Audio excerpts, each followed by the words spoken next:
नारायण भजमने नारायण नारायण नारायण।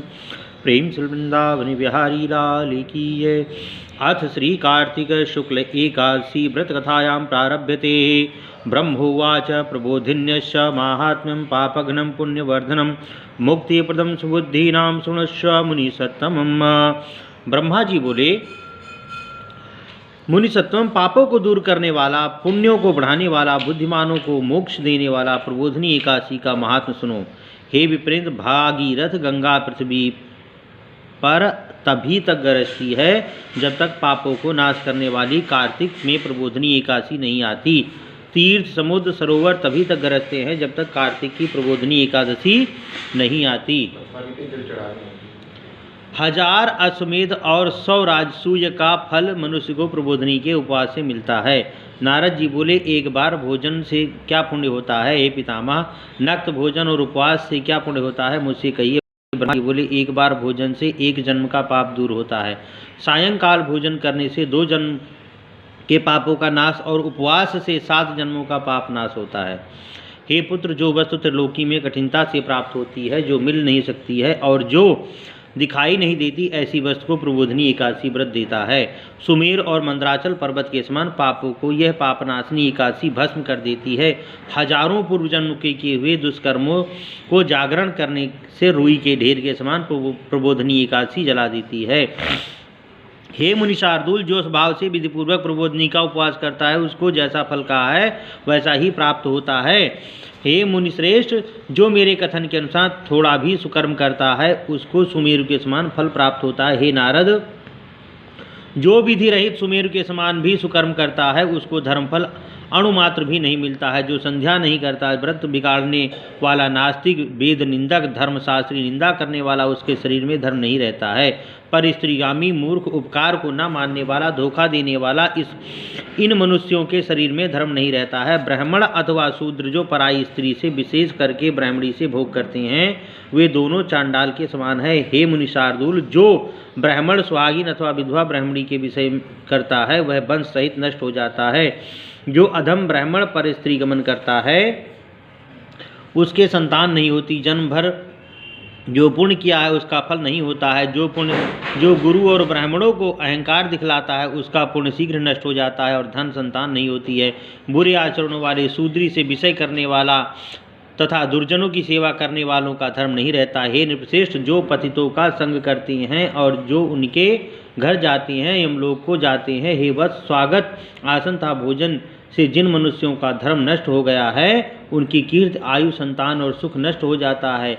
जो नीच मनुष्य साधुओं का निरादर करते हैं, वे धर्म, अर्थ, काम से हीन होकर नरक की अग्नि में भस्म होते हैं। जो नीच मनुष्य साधुओं का अपमान करके प्रसन्न होते हैं और जो अपमान करने वालों को नहीं रोकते, वे मूर्ख अपनी कुल का नाश देखते हैं। सठ, चुगलखोर और भ्रष्टाचारी, इनकी दान और हवन करने से भी गति नहीं होती। इसलिए जिससे संसार में निंदा हो, ऐसा कोई बुरा कार्य नहीं करना चाहिए। अच्छे कर्म करने चाहिए जिससे घर धर्म नष्ट ना हो। जो कोई अपने मन में सोचते हैं कि हम प्रबोधिनी का व्रत करेंगे, तो ऐसा विचार करने से ही उनके जन्म के पाप नष्ट हो जाते हैं। जो कोई प्रबोधिनी की रात्रि को जागरण करता है, वह बीते हुए, वर्तमान और भविष्य में 10,000 कुल को विष्णुलोक में पहुंचा देता है। उसके पितृगण पूर्व जन्म के कर्मों से प्राप्त हुए नरक के दुखों को छूटकर विष्णुलोक को प्राप्त होते हैं, प्रसन्न और सुशोभित होकर निवास करते हैं। हे मुने, ब्रह्म हत्या से लेकर बड़े पापों को करने वाला मनुष्य भी विष्णु भगवान के जागरण करने से पाप से छूट जाता है। जो अश्वमेध आदि सुंदर यज्ञों का से फल नहीं मिलता, वह प्रबोधिनी का जागरण करने से सहज ही मिल जाता है। सब तीर्थों में स्नान करने और गौ, सुवर्ण, पृथ्वी का दान करने से वह फल नहीं मिलता जो एकादशी के जागरण से मिलता है। हे मुनि शार्दूल, जिसने कार्तिक में प्रबोधिनी का व्रत किया है, वही पुण्यात्मा और कुल को पवित्र करने वाला पैदा हुआ है। जैसे मनुष्यों की मृत्यु भी निश्चय है, वैसे ही धन का नाश भी निश्चय है। यह समझकर हे मुनिश्रेष्ठ, एकादशी का उपवास करना चाहिए। जो मनुष्य विधि पूर्वक प्रबोधनी का व्रत करता है उसके घर में त्रिलोकी के सब तीर्थ आ जाते हैं। सब कामों को छोड़कर भगवान के प्रसन्न करने के लिए कार्तिक में सुंदर प्रबोधनी का व्रत करना चाहिए। जो प्रबोधनी एकादशी का व्रत करता है वह ज्ञानी, योगी, तपस्वी और जितेंद्रिय है। उसी को भोग और मोक्ष मिलता है। यह एकादशी विष्णु की प्यारी है और धर्म के सार को देने वाली है। इसका एक बार व्रत करने से ही मोक्ष का भागी व्यक्ति हो जाता है।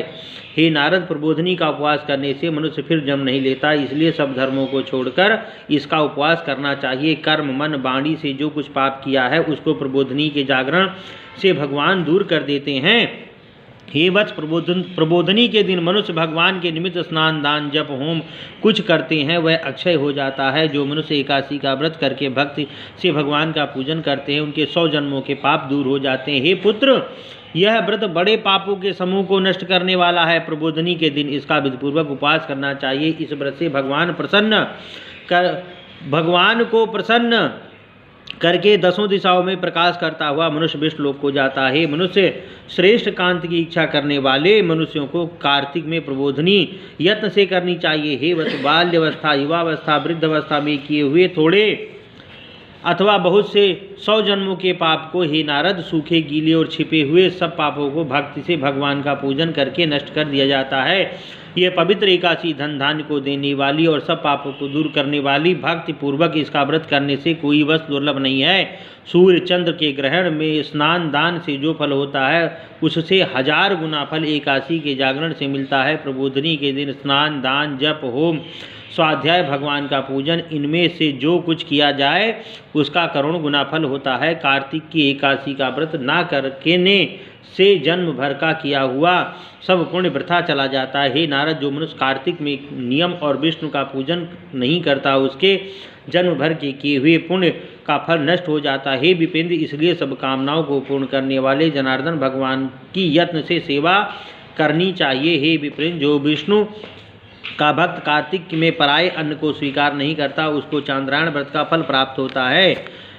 कार्तिक में मसूदन जैसे शास्त्र की कथा वार्ता से प्रसन्न होते हैं वैसे यज्ञ और हाथी आदि के दान से भी नहीं। जो मनुष्य कार्तिक में विष्णु की कथा पूरी अथवा आधा अथवा चौथाई श्लोक कहते हैं वह उसके 100 गौदान का फल प्राप्त होता है। मुनि, कार्तिक के महीने में सब धर्मों को छोड़कर मेरे सामने बैठकर कथा कहनी और सुननी चाहिए। हे मुनि शार्दुल, कल्याण के लिए अथवा धन के लोभ से जो कार्तिक में भगवान की कथा कहता है वह अपने सैकड़ों कुलों का उद्धार कर देता है। जो मनुष्य कार्तिक में नित्य प्रति शास्त्र अध्ययन के आनंद से समय का व्यतीत करता है उसके सब पाप नष्ट हो जाते हैं। 10,000 यज्ञ का फल प्राप्त होता है। जो मनुष्य नियम से विशेषकर कार्तिक में भगवान की कथा सुनता है उसको 1000 गौदान का फल प्राप्त होता है। जो भगवान को प्रबोध के दिन कथा कहते हैं वह सुनते हैं। हे मुनि, उनका सब दिक युक्त पृथ्वी के दान का फल प्राप्त होता है। हे मुनि शार्दुल, जो मनुष्य सुंदर विष्णु की कथा को सुनकर यथाशक्ति वक्ता का पूजन करता है उसको सनातन स्वर्ग लोक की प्राप्ति होती है। ब्रह्मा जी का वचन सुनकर फिर नारद जी बोले, स्वामिन, हे सुरसोत्तम, एकादशी की विधि मुझसे कहो। जिस एकादशी के करने से जैसा फल मिले सो कहिए। नारद जी के वचन को सुनकर ब्रह्मा जी बोले, द्विजोत्तम, एकादशी को प्रातः काल उठकर दातुन करके स्नान करके नदी, तालाब, कुआं, बावली अथवा घर में स्नान करके केशव भगवान का पूजन करें, फिर कथा सुने। हे महाभाग, नियम के लिए यह मंत्र पढ़े, एकादशी को निराहार रहकर व्रत करके दूसरे दिन भोजन करूंगा। हे पुंडरीकाक्ष, मैं आपकी शरण हूँ, मेरी रक्षा करें। इस मंत्र से चक्रधारी भगवान के सामने पढ़ें, भक्ति भाव से प्रसन्नतापूर्वक उपवास करें, रात में भगवान के समीप बैठकर जागरण करें। हे मुनि, जो जागता है, नाचता है, बाजे बजाता है, भगवान अथवा भगवान की कथा का महात्म सुनता है वह पुण्यात्मा तीनों लोक से ऊपर निवास करता है।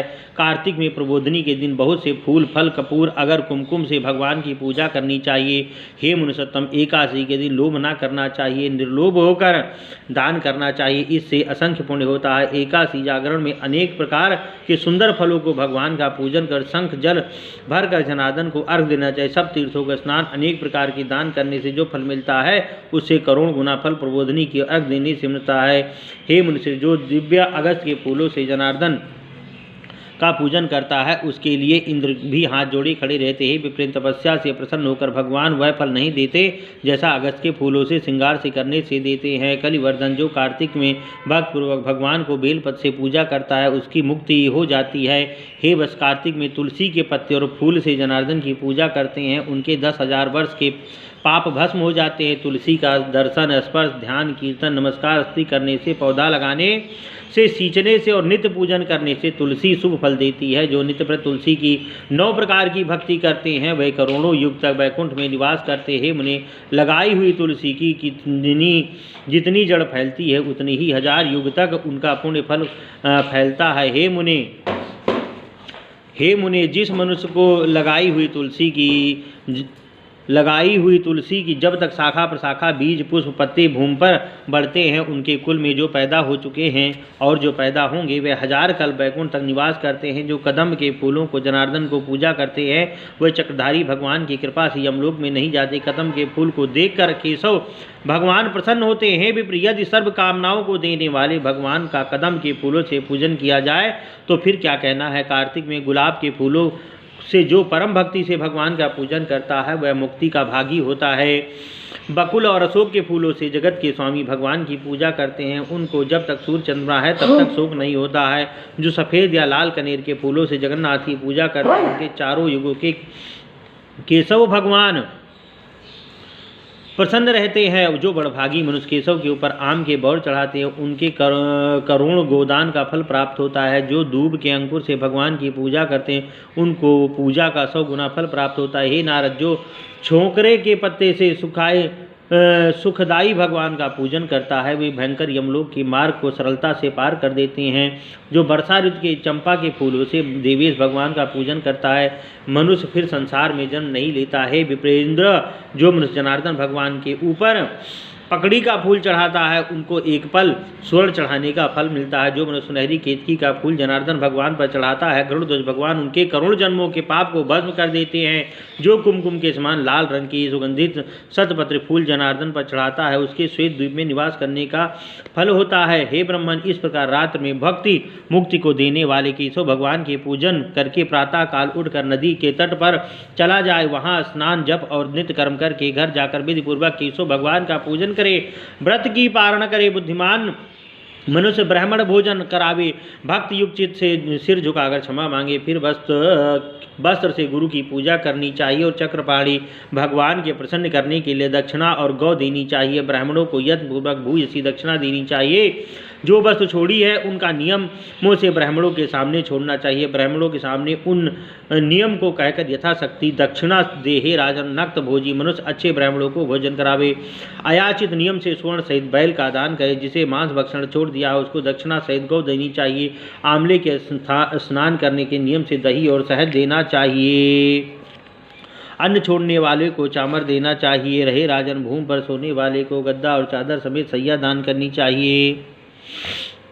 पत्तल पर भोजन करने वाले को बर्तन भरकर, मौन धारण करने वाले को घंटा तिल सोना दान करना चाहिए। ब्राह्मण ब्राह्मणी को घी मिला हुआ समान भोजन कराना चाहिए। बाल धारण करने वालों को बट्टा जूता, त्याग करने वालों को एक जोड़ा जूता दान करना चाहिए। मौन छोड़ने वालों को बूरा दान करना चाहिए। विष्णु मंदिर में अथवा देवस्थान में नित्य दीपक जोड़ना चाहिए। नियम की समाप्ति में तांबे या स्वर्ण के में बेली में घी भरकर उसमें लाल बत्ती रखकर विष्णु के भक्तों को ब्राह्मणों को देना चाहिए। एक दिन छोड़कर उपवास करने वाले 8 कलश वस्त्र और सुवर्ण सुभित करके देना चाहिए। एक दिन छोड़कर उपवास करने वाले 8 कलश वस्त्र और स्वर्ण शोभित करके देना चाहिए। जो सब ना कर बन सके तो ब्राह्मण का वचन ही सब सिद्धियों को देने वाला है। ब्राह्मण को नमस्कार करके विदा कर फिर आप भोजन करें। 4 महीने में जो छोड़ा उसे समाप्त करना चाहिए। राजेंद्र बुद्धिमान इस प्रकार आचरण करके उसको अनंत फल करता है, अंत में वैकुंठ को जाता है। जो मनुष्य इन नियमों को निर्विघ्न समाप्त कर देता है वह कृतकृत हो जाता है, फिर संसार में जन्म नहीं लेता अर्थात मुक्त हो जाता है। हे महिपाल ऐसा करने से व्रत पूर्ण हो जाता है। है। यदि व्रत बिगड़ जाए तो वह मनुष्य अंधा व कोढ़ी हो जाता है।